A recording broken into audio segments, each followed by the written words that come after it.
Hello বন্ধুরা, চলে এসেছি আর একটা নতুন ব্লগ নিয়ে আমাদের ইউটিউব চ্যানেল হাই ফ্রম দত্তদে। সকলকে জানাই শুভ বুদ্ধ পূর্ণিমার শুভেচ্ছা। আমাদের বাড়িতে এই বুদ্ধ পূর্ণিমার দিন হয় গন্ধেশ্বরী পুজো। তো আজকে গন্ধেশ্বরী পুজো নিয়ে আমাদের এই ব্লগটা, চলো তোমাদের সাথে শেয়ার করব, দেখতে থাকো। বুদ্ধ পূর্ণিমার পুণ্য তিথিতে প্রধানত গন্ধবণিক সম্প্রদায়ের লোকেরা দেবী গন্ধেশ্বরীর আরাধনা করে থাকে। গন্ধবণিক সম্প্রদায় যারা ব্যবসার সঙ্গে যুক্ত, তারা ব্যবসার সমৃদ্ধি কামনায় এই পুজো করে থাকে। প্রচলিত রীতি অনুযায়ী দোকানের বিভিন্ন সরঞ্জাম এই দিনে দেবীর সামনে সাজিয়ে পুজো করা হয়। ঠিক যেমন সরস্বতী পুজোর দিন বই খাতা সাজিয়ে রাখা হয়। তো আমরা যখন ছোট ছিলাম তখন পাল্লা বাটখা যেটা হয় দোকানে পরিমাপ করার যন্ত্র, সেইগুলোই দেবীর সামনে সাজিয়ে রাখা হতো। কিন্তু এখন সময়ের সাথে সাথে যুগও বদলেছে, পাল্লা বাটখারার জায়গায় চলে এসেছে ইলেকট্রনিক ওয়িং মেশিন। তো তোমরা দেখতেই পাচ্ছ পুজো শুরু হয়ে গেছে। পুরোহিত মশাই হোম শুরু করেছেন।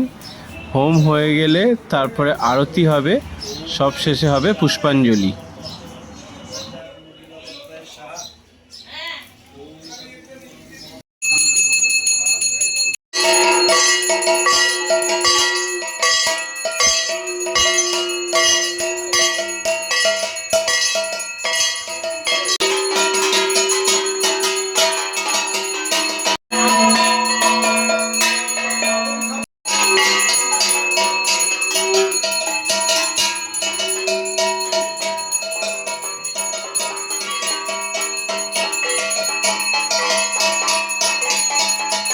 জৎসরে কুণ্ডলিকাক্ষ সমাজ জৎসরে কুণ্ডলিকাক্ষ সবাজ্য অভ্যন্তর শুচি নম বিষ্ণু নম বিষ্ণু নম বিষ্ণু আদি কপালিনী দুর্গা শিবা সমাধাত্রী সাহা যথা নমস্তে।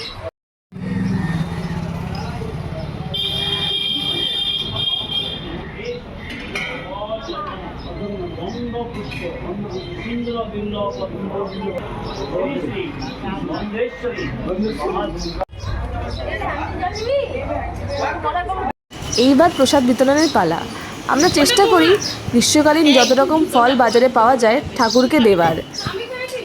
আজকে চুটিয়ে আম তরমুজ খাওয়ার দিন, কারণ আমাদের বাড়িতে ট্রেডিশন চলে আসছে এইসব সিজনাল ফলগুলো ঠাকুরকে না দিয়ে খাওয়া হয় না। দেখতেই পাচ্ছ মা, জেঠিমা, দাদা প্রসাদ গোছানোয় ব্যস্ত। আমিও সকাল থেকে উপোস করে আছি, তাড়াতাড়ি প্রসাদের প্লেট নিয়ে খেয়ে নিই। টাটা। তো বন্ধুরা, এই গন্ধেশ্বরী পুজো নিয়ে স্পেশাল ব্লগটা কেমন লাগলো তোমাদের জানিও। আর এই ভিডিওটা প্লিজ লাইক আর শেয়ার করে দিও।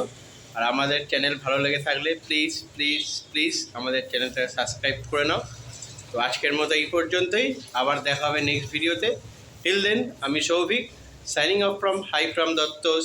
সে হাই, বাই বাই।